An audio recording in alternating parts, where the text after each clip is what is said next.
Hey everyone, I wanted to make sort of a mini review of the Fujifilm 56mm F1.2. Now I'm not going to cover every aspect of its performance, just some of the stuff that I wish I'd known before I bought it. Now this might come across as kind of negative, but make no mistake, this is my favorite lens I've ever used, by far.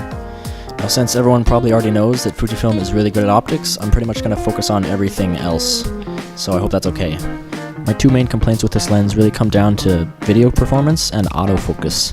But before I get into that, I wanted to talk a little bit about build quality, so let's get started with that. So like most of the XF line, the exterior of the lens is mostly metal. Exceptions to that include the lens cap and lens hood, as well as the aperture ring. So this makes the lens feel pretty good to hold, but does make it a little bit heavier, which is a minor drawback. One other negative is that the plastic lens cap and lens hood do feel pretty cheap, and like they could break easily, especially the hood. Fujifilm does sell metal replacement caps and hoods, but they are extremely expensive, so I didn't buy one. Now the aperture ring slides smoothly back and forth, but sometimes it's a little bit too smooth. Sometimes I do it by accident, so that's a bit of a drawback as well. Another problem with the aperture ring is that there's no tactile feedback when you slide it into auto mode.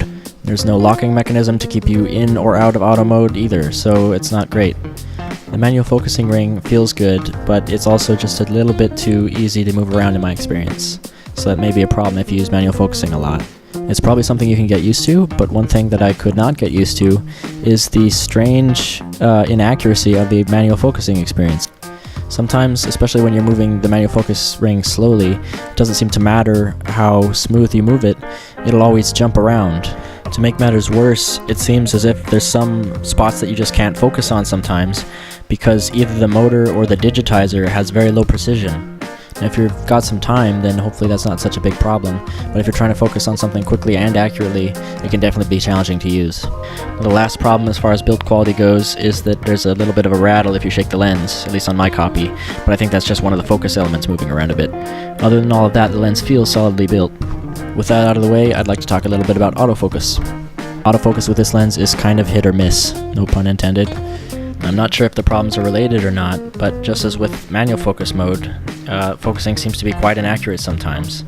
And most of the time in good light there's no problems, but regardless of the lighting conditions, once in a while focus will confirm, but it'll be locked onto something completely separate from your target. Aside from that, it occasionally suffers from hunting, especially in lower light. These issues are just occasional, but they sure are annoying when they happen. However, most of the time, lens focuses well and is extremely sharp. Of course, the focusing performance will depend quite a bit on what camera body you're using. Most of my testing was done with the X-H1, and I can't complain too much. With that said, let's move on to video. Unfortunately, this lens is really not built for video. It's not that it's unusable, depending on what you're doing, but it's just clearly not optimized for it. And once again, performance will of course depend on your camera body quite a bit. All my testing was done with the X-H1. The X-T3 might perform a bit better, I'm not sure, but the problem with that is that this lens is not stabilized, so you'd have to use it on a tripod or something. Now unfortunately, the autofocus and manual focus problems that I mentioned before carry over to video mode and are magnified. With autofocus, the lens almost constantly hunts. It's as if it can't figure out what to lock onto or something. Using continuous autofocus is just not a good experience. Single autofocus works quite a bit better, but the problem is that then you have to tap the touchscreen or press the back focus button or something like that, which then causes noise to be recorded in your video. Speaking of noise, that's probably the most annoying problem for me with this lens, at least in video mode. Whether you're using manual or autofocus, the lens makes a constant hissing noise as it tries to lock onto a subject. It's almost inaudible from afar, but unfortunately the microphone on the camera will pick up all of it. Even if you mount a microphone onto the hot shoe, it'll still all get picked up. The last problem in video mode is that when you're using manual focus, you have a choice between some kind of logarithmic focusing scale and a linear one. Now the problem is that either logarithmic or linear doesn't quite feel like one-to-one motion. Combined with the way the focus motor likes to kind of jump around, manual focusing in video mode just isn't such a great experience with this lens. Now the final problem with this lens for video mode is one that it shares with every Fujifilm lens so far, which is that the aperture ring doesn't have a stepless mode. This means that if you're changing the aperture during recording, you'll notice visible jumps in exposure as the auto ISO tries to compensate. Fujifilm has gone on record to say that this is something that they can't change with a firmware update, so unfortunately that problem is here to stay. Now that probably sounds like a lot of bad news, but the good news is that I've run out of problems to talk about, so let's talk about the good stuff. As I mentioned before, Fujifilm is really good at optics, so this lens is no exception. I'm not going to go through every possible detail or show you any MTF charts or anything like that. However, I will go over some of my favorite features of its optical performance and show you a couple sample images. Now, of course, the main point of this lens is bokeh, and in that respect, it does not disappoint. Pretty much everything that's not in perfect focus just kind of explodes into this beautiful ball of creamy goodness. It's wonderful. Now, despite all the blur, the center of the frame still stays tack sharp, which is great. Now, the edges can get kind of soft, and there is some vignetting sometimes, but in either case, I actually like the effect. Now, both problems go away as you stop down, so it's not too big a deal. The sweet spot in terms of sharpness for this lens is around about f5.6. However, this lens is really designed to be used wide open pretty much. You can tell Fujifilm spent a lot of time trying to get optical performance wide open to be perfect, and they got pretty close. My favorite thing about this lens though is probably how when you're shooting wide open, bokeh around the edges of the frame tends to turn into this sort of teardrop shape. Out-of-focus areas look kind of swirly and dreamlike. It's really hard to explain, but beautiful to look at in my opinion. This quality sort of sums up my experience with this lens. It's not perfect, but it has character.